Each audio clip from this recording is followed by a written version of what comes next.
this kind of cracked me up. John Carpenter asks, "What the hell is a letterbox?" After team debunks fake account. Someone made a fake account for John Carpenter, and he doesn't know what Letterboxd is. Like, how many people really know what Letterboxd is? How niche is Letterboxd?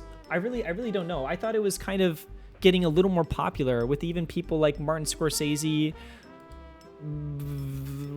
somewhat interacting with it. Like, I know that Letterboxd hired or contracted or something like that one of the more popular Letterboxd reviewers, users. Can you say niche correctly? Niche? No, I won't. It would be nice to not worry that you are wasting your time. I don't think I heard about it till I started. Really interesting. Okay, I mean, like, yeah. Also, I don't think it's that niche anymore. That's what I thought, because when I first got it, like a long time ago. Niche. How niche? Is it supposed to be niche? Yeah, I'm surprised though. It just seems like so unbelievably useful. It's been kind of interesting though to see Letterboxd become a little more mainstream. I guess it's still kind of working towards it, but personally, like, LMAO, she's shaving her legs and shit. Oh, what even is Twilight? If you were, we can't get into it again, right? I've already spent like an hour talking about each one of these movies, like Horny Show Deluxe, Vampire Werewolf Drama, freaking out before they. If you want to relive it, everything is going up on YouTube now. Promoting the YouTube. If you want to watch it, it's all on YouTube.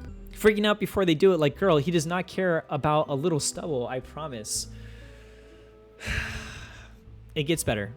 It gets better. I want you to confirm or deny whether or not I was right when I said, what did I say? A daze of wonder?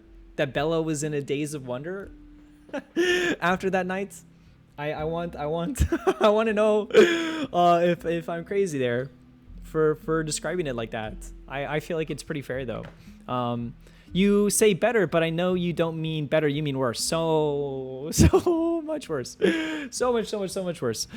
Playing Resident Evil, we have been. Yeah, we'll play it today.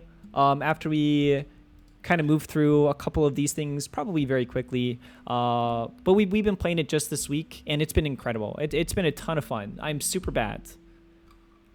Probably unexpectedly. It's like, it feels good to play. Every shot feels really important. There are a couple of struggles that I'm having, and it's not that big of a deal, but like, it sometimes it's like a bit hard to move around, or even that boss area that we just fought felt so confined. And the mechanics were, I felt like I was getting control of my character, and that might be more on me than trying to really fight and focus on the boss, which was a bit frustrating. Never played any. This one's fantastic though. Like, like, the designs are really cool. The game looks gorgeous. It's a remaster, so it's full of like a ton of detail in the woods and myths, and all kinds of horror stuff, and really terrible deaths if you die. I think it feels really satisfying to play and make it through there. Bro, dude is as cold as ice. How's that work? I wasn't gonna bring it up, but he doesn't have a beating heart. He has no blood flow. You can think about that as you will, but he has no blood flow. So how what made you choose Resident Evil 4 over Resident Evil 7? Just the order. It's just magic. Yeah, it's just magic. Are we really gonna like think about it too much there? Ice Pickle. Yeah. Ice Pickle. What made you choose? Yeah, it's more of just the order. Like, I definitely want to. I've heard great things about Resident Evil 4, and I'm invested in playing more of them. So I kind of wanted to see how they grow over time, but I also have no interest in playing like the originals because they're just too hard. So I'll be sticking to the modern ones and the new ones, but I definitely want to play Resident Evil 7 and just check them all out, kind of. We're playing Wukong next though. This girl is in a magical daze. That's close enough. that is close enough. That's pretty much the exact same thing. Woo. Yeah, but I don't know. I just think this is one of my favorite websites in the entire world. I think Letterboxd is fantastic, and I don't want to like spend too much. I don't want to. I don't know. But I love Letterboxd. I was also kind of just glancing. The sex scene wasn't as bad as I thought it was going to be. I have a traditionally like I don't mind at all, right? It's not.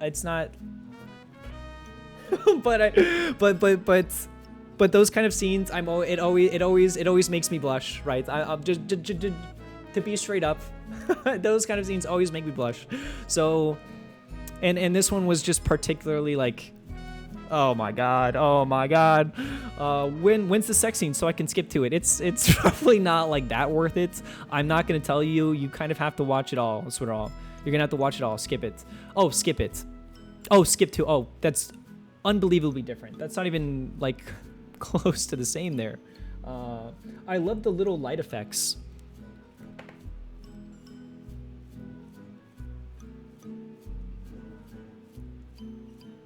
They're pretty good. The light effects are pretty good. Mint both, neither really gets the point across. Bro, the bruises ain't even that bad. I didn't want to say that, right? I didn't want to be to say that. But I agree. You know, I feel like they do a really good job of giving Edward like a really clean slate here. You know what I mean? Like just making it pure. Letterboxd is great. Letterboxd is wonderful. I cannot stand I can't stand forgetting about a movie. It's one of my least favorite things is forgetting something that I loved, and I have a terrible memory. I can't remember things that I said like barely 5 minutes ago, pretty much. So having something like this, I don't want to sound like an ad or anything. I'm just surprised that more people, especially in the industry, don't know what Letterboxd is, right? Don't know where people who are watching their movies are talking about them. And I think that this is one of the best places to look for more thoughtful feedback. Like if you go to IMDb, and first of all, like, I don't know if this makes sense at all. Is this the soundtrack of Thank Goodness You're Here? It is. Yeah, it is. This is what we've been listening to every day. It is the soundtrack to Thank Goodness You're Here. I love it. But yeah, when like reading an IMDb review, I feel like you can barely get like grammar is just, not that I'm great at grammar. It's just not like a thing there, right? Like like people just don't like. I've tried reading those in the past, and not only they're never funny to me, and they barely make any sense a lot of the time. So I'm like always confused. And Rotten Tomatoes kind of feels like the same thing to me. Letterboxd though. I always think that are just a bit more direct and open, and it's mostly from people who are seriously into movies, and that sounds a little like not seriously into movies, but I think it makes it a much more the experience makes it more enjoyable and sociable, and there's a much stronger culture of trying to be witty as well as thoughtful. It's I really like looking here and just keeping track of everything and logging everything, and kind of like it's fun to look back and see what you watched and like when you watched it and all this kind of stuff. And yeah, I'm surprised that what the hell is Letterboxd? That more people don't know about it. Launching in 2011. Holy moly. Is this it's a good sound. It's great. Bella mad as fuck she got cockblocked. Yeah, she to the point where she starts having like dreams, which is pretty crazy. What the hell is Letterboxd? He might have been joking. While the fake account, which has been taking down, praised such classics as Halloween, it has also shared some brutally honest reviews of other films, like one about so they were reviewing his own movies. That's pretty funny.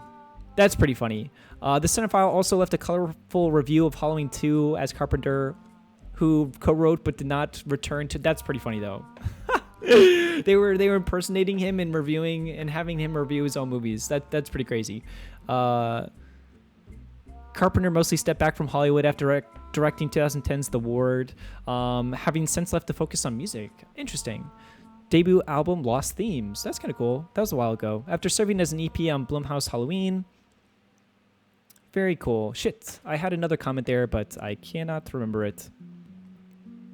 Oh, I guess I was just going to bring back up that, like, Letterboxd hired one of, its popular users to interview Martin Scorsese around the time that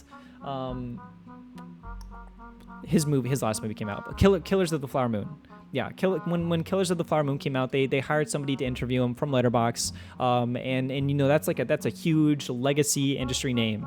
So it's been interesting to watch Letterboxd grow and change and stuff, and yeah, yep.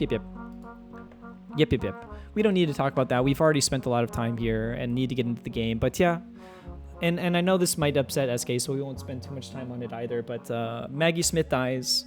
The Oscar-winning star of Harry Potter and Downton Abbey was 89. She's fantastic. She was excellent in every single thing that I've ever seen her in. So it's very sad. It is very sad. The actress was honored by Queen Elizabeth II in 1990, being made a dame. I can't get around it. Beautifully long life. Yeah, she had an incredible career, an incredibly long career. Won 2 Oscars during a career that spanned many decades. Yeah. Yep. Very, very, very sad.